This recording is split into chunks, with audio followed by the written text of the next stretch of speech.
I do know that where I learned the most and where I made the most strides was in collaboration.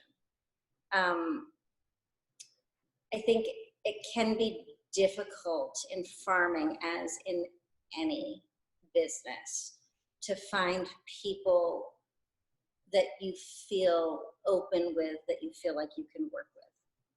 And I think that it's very important to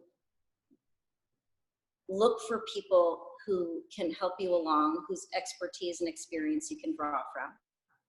And I also think it's important for people who have more experience to pass that experience and knowledge on to new growers.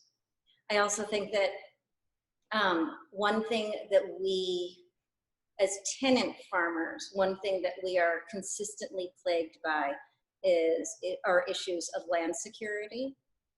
And I think that if anybody wanted to help small growers and promote and give small growers a leg up, they would start thinking about how to offer a little bit more land security so that we could grow our grain in ways that really benefited the land and was a little bit more long-term. Because I think there are a lot of us that really do want to grow in a much more sustainable way. We want to grow without herbicides and pesticides. We want to put more inputs into the soil for soil health. But a lot of those solutions are very long-term solutions. And I think that when we come together and work together with people who have the same vision, who have the same ideas, I think that it is a lot easier to achieve those goals. For me, I don't think that the baking would be as exciting without the farming, and I don't think that the farming would be as exciting without the baking. I think that what I really love is the fact that since we are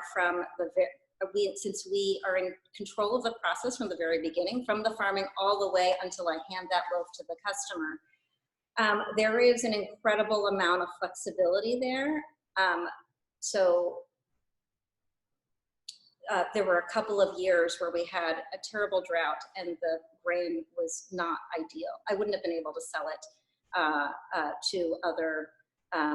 to a miller or to somebody who was really looking for a very consistent product that has like this beautiful plump wheat berry. And I think that, but I knew that I could change my practices in the bakery to still produce really great loaves and to still use what I had, even if it was an unideal good, even if it was an unideal starting material, I could still produce a really delicious loaf just by changing my practices. And I think for me, that kind of environmentalism for me, that idea of using something even if it's not perfect and figuring out a way to make it useful, or using something that other people, like for example in the vinegar, or the mustard, using something that other people would find a waste product or a weed, and trying to figure out if it can somehow be used. To me, that is incredibly exciting. People look at my mustard and they say, "You grew this?" And I said, "Yeah, it was a weed, and then I figured out how to turn it into mustard." Or the durum was really just these shriveled wheat berries, and I just knew that if anybody was a baker or was a miller and wanted to turn that into flour, that would not be an acceptable product to that person. But because I'm in charge of the whole process, that I feel incredibly inspired by the kind of creativity that it takes to problem solve those kinds of issues.